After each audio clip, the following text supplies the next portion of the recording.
Hello everyone, আজকের নতুন দিনের নতুন একটা ব্লগে তোমাদের সকলকে অনেক অনেক স্বাগত আর অনেক অনেক ভালোবাসা। তোমরা নিশ্চয়ই সকলেই খুব ভালো আছো আর আমরাও কিন্তু বেশ ভালো আছি। আজকের দিনটা হচ্ছে বুধবার আর এখন সকাল ওই 7:15 মতো বাজে। আর ওয়েদারটা তো দেখতেই পাচ্ছ, সকাল থেকে এখানে আজকে বৃষ্টি হচ্ছে। এই এখন নতুন একটা শুরু হয়েছে, সকালের দিকে রোজই বৃষ্টি হচ্ছে, কিছুক্ষণ হচ্ছে, কিছুক্ষণ বাদে আবার বৃষ্টিটা থেমে গিয়ে একটু একটু রোদ বেরোচ্ছে, আবার হয়তো কিছুক্ষণ বাদে আবার বৃষ্টি হচ্ছে। বসন্তকালে হচ্ছে বর্ষাকালের মতো বৃষ্টি, এখানে ওয়েদারের কোনো ঠিক নেই।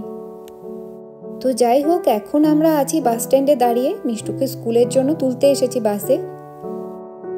তবে আমি আর এখন মিষ্টুর সাথে যাব না, মিষ্টু একাই চলে যাবে। আর মিষ্টুদের স্কুলটা কিন্তু বাস স্টপ থেকে খুব কাছে, ওই 2-3 মিনিটের মতো লাগে। আর মিষ্টুর সাথে অনেক বাচ্চারা একসাথে যায়, মিষ্টুর থেকে ছোট ছোট অনেক বাচ্চারা, ওরা একা একা যাতায়াত করে। ওই যে দূর থেকে দেখতে পাচ্ছি বাসটা মনে হয় আসছে। মিষ্টুর বাস এসে গেছে। টাটা মামা, পৌঁছে ফোন করবে।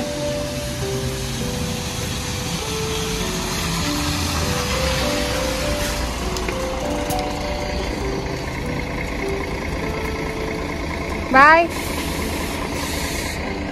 প্রথম যখন বাচ্চাদের এই একা একা যাতায়াত করাটা দেখেছিলাম, তখন কিন্তু আমিও বেশ অবাক হয়েছিলাম। প্রথম দিন যখন মিষ্টুকে স্কুলে ছাড়তে গেছিলাম, তখন দেখি একটা বাচ্চা ছোট্ট, একদম এই 6 to 7 ইয়ার্স বয়স হবে, একদম ছোট্ট ব্যাগ কাঁধে নিয়ে সুন্দর বাসে বসে বসে স্কুলের দিকে যাচ্ছে। আমি ভাবলাম যে বাবা, এইটুকুনো একটা বাচ্চা স্কুলে একা একা যাচ্ছে। তারপর যখন ডেইলি যাতায়াত করতাম, তখন দেখলাম না, এটা স্বাভাবিক, এখানে প্রচুর বাচ্চারা এখানে একা একাই যাতায়াত করে। মিষ্টুও যখন কিছুদিন যাওয়ার পর বুঝতে পারলো যে এখানে খুব সোজা যাওয়া আসা করাটা, তো তখন ও বলতে লাগলো যে মামা, আমি একা একাই যাতায়াত করব। কিন্তু ওই আমরা সহজে সেটা ছাড়তে পারি না, আমাদের একটা চিন্তা থেকেই যায়। এখন অনেক দিন থাকার পর এখানে থাকতে থাকতে বুঝেছি যে এখানে রাস্তাঘাটের সেফটি সিকিউরিটিটা কিন্তু অনেক বেশি। এই জন্য মাঝে মাঝে ওকে একা একা যেতে দিই, তাতে করে কি ও ইন্ডিপেন্ডেন্টলি যাতায়াত করাটা শিখে যাবে। তবে আজকে একটু ব্যতিক্রম, সেটা কি কারণে সেটা বলছি পরে।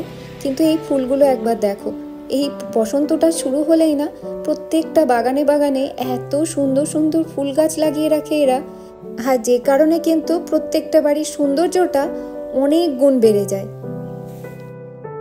এই যে সামনের যে হলুদ রঙের ফুলে ভর্তি যে গাছটা দেখা যাচ্ছে, এই গাছে যত ফুল দেখা যাচ্ছে, এই ফুলগুলো একটা টাইমের পর সব আবার পাতায় পরিণত হবে। তবে হ্যাঁ, মিষ্টুকে কিন্তু আমরা ডেলি সুকান্তই দিয়ে আসি, আর আসার সময় কিন্তু ও ওই যে আমাদের যে জার্মান ফ্রেন্ডটা আছে তাদের সাথে চলে আসে। আসলে কি, সুকান্ত অফিসের কাজে কিছুদিনের জন্য বাইরে গেছে, এই জন্য এখন আমার ওপরে পুরো দায়িত্বটা পড়েছে। আর এই জন্য সকালবেলাতে আজকে মিষ্টু বলল, মামা তোমাকে আর স্কুলে যেতে হবে না, আমি একাই আজকে চলে যাব। আর বাসে গেলে দেখা যায় যে ওর মতো কি ওর থেকেও ছোট ছোট বয়সী বাচ্চাগুলো একা একাই যাচ্ছে, তো সেই জন্য কোনো চিন্তা থাকে না। আর হ্যাঁ, এখানকার রাস্তাঘাটে যে ট্রাফিক আইনটা আছে সেটা কিন্তু ভীষণ স্ট্রিক্ট, যে কারণে কেউ কিন্তু এই যে ট্রাফিক রুলসটা কিন্তু কেউ ভাঙতে পারে না। ভাঙলে তাকে প্রচুর টাকা তো ফাইন দিতেই হয়, আর তাছাড়া বেশিবার যদি ভাঙে সেক্ষেত্রে কিন্তু তাদের লাইসেন্সটাও ক্যান্সেল হয়ে যায়। আর এখানকার প্রত্যেকটা বাসের ড্রাইভাররাও কিন্তু ভীষণ হেল্পফুল। আর মাঝে মাঝে এইরকম কিন্তু একা একা যাতায়াত করতে দিলে দেখেছি বাচ্চাদের মধ্যে কিন্তু আত্মবিশ্বাসটা, সেলফ কনফিডেন্সটা ভীষণ বেড়ে যায়। আর প্রথম স্কুলের ম্যামরা যখন এই কথাগুলো বলতো তখন ঠিক বুঝতে পারতাম না। হ্যাঁ, থাকতে থাকতে এই জিনিসটা এখন আমরাও উপলব্ধি করতে পারি। সকালবেলাতে মিষ্টুকে রেডি করার এত তাড়া থাকে, সকালে আমার চা খাওয়ার টাইম হয়ে ওঠেনি। তো এই জন্য ভাবলাম আগে ফিরে এসে 1 কাপ গরম গরম চা খাই, তারপর কেউ বাকি কাজ করব। সুকান্ত থাকলে কি হয়, ও তো যাই বেরিয়ে যায় মিষ্টুর সাথে, এই জন্য সকাল সকাল চাটা খাওয়া হয়ে যায়। এখন যেহেতু ও নেই, এই জন্য আমি ধীরে সুস্থে ভাবলাম ফিরে এসে তারপরে চাটা খাই। এখন বেলা 11টার মতো বাজে, আমার স্নান পুজো হয়ে গেছে। তবে আজকে ঠাকুরের অনেকগুলো কাজ আছে। এই দেখো, এত জামা প্যান্ট জমে গেছে ঠাকুরে, তো সেগুলো ভাবলাম আজকে ধুয়ে দিই, কারণ এই বৃষ্টির চক্করে অনেক দিন কাচা হয়নি। ড্রেসপত্রগুলো। তো এগুলো আজকে কেচে নিই। আর এই টাইমের মধ্যে আবার মিষ্টু স্কুল থেকে চলে এসেছে, কারণ আজকে ওর একটু তাড়াতাড়ি ছুটি হয়, 10:30-র মধ্যে এখানে ছুটি হয়ে যায় ওয়েডনেসডেতে। আর কালকে যেহেতু বৃহস্পতিবার, ওগুলো আবার সমস্ত কিছু চেঞ্জ করব, তো আজকে না কাচলেই না, এই জন্য যতই বৃষ্টি হোক আজকে এগুলো কেচে দেবো। আর আমি ঠাকুরের এই সমস্ত জিনিসপত্র মেশিনে কাচাটা ঠিক প্রেফার করি না, তো এই জন্য আমি এগুলো হাতেই কাচি। ঘরের ভেতরের হিটারটা একটু চালিয়ে দিলেই এগুলো সব সুন্দরভাবে কালকের মধ্যে শুকিয়ে যাবে।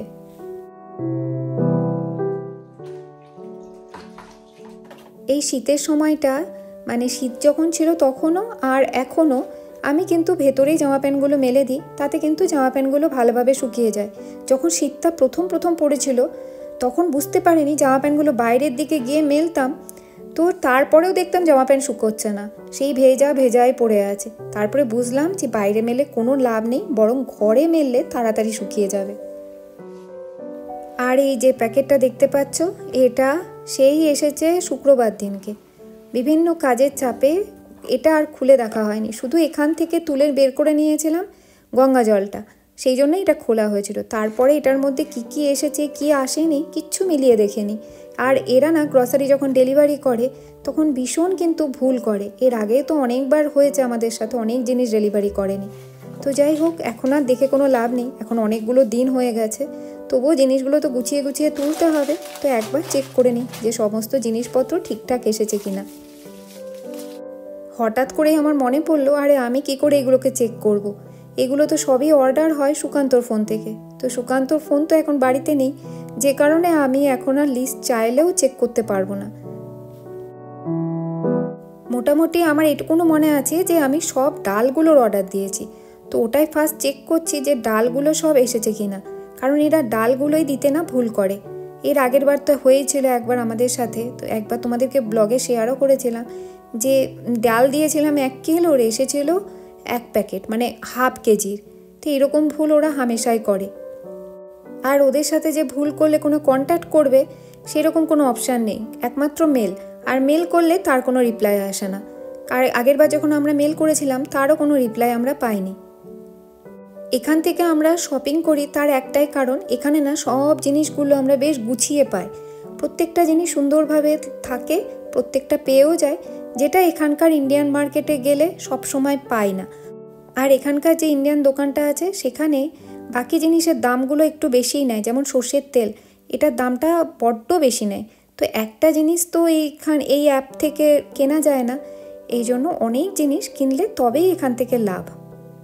আসলে কি বলতো, ডেলিভারি চার্জটা না বড্ড বেশি নেয়, এই জন্য চেষ্টা করি মোটামুটি প্রত্যেকটা জিনিস যত টাকার ওরা ফ্রি ডেলিভারি দেয় তত টাকার মধ্যেই বাজারটা সারতে, তাহলে আর ডেলিভারি চার্জটা লাগে না।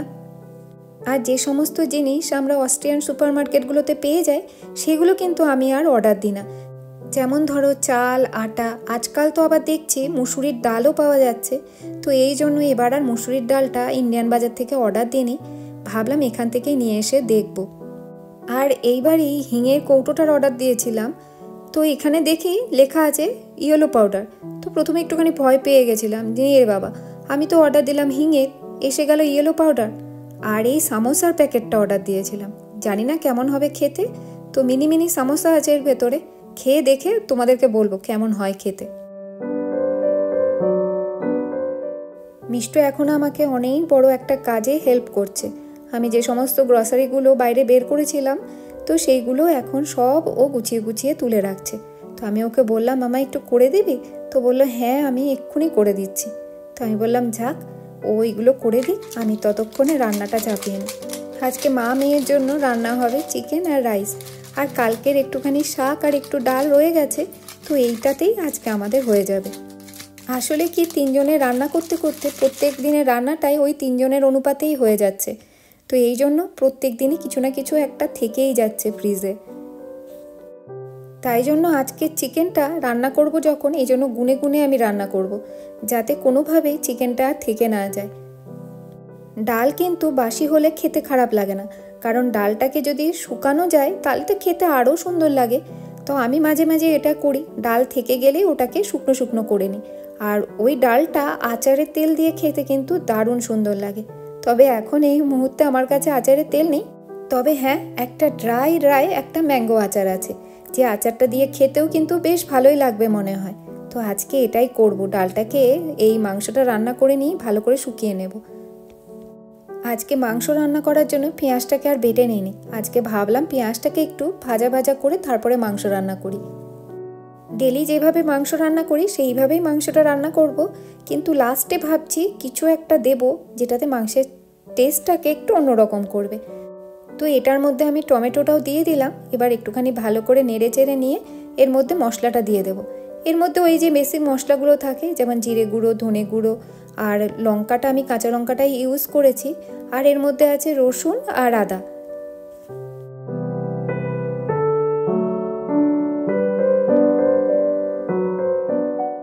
মশলাটা যখন অনেকটা কষানো হয়ে গেছে তখন আমি এটার মধ্যে একটুখানি দই অ্যাড করলাম। দইটা আমি পরে দিলাম, কারণ একটাই, দই দিয়ে দিলেই না আগে দেখেছি অনেকটা জল ছেড়ে দেয়। তো এই জন্য আমি আজকে ভাবলাম দইটা আজকে একটুখানি পরে দিয়ে দেখি। তো আমার মশলাটাও প্রায় কষে এসেছে। এবার এর ভেতরে মাংসগুলো দিয়ে দেব। আর আজকে আমাদের মাংসে সবই আছে লেগ পিস।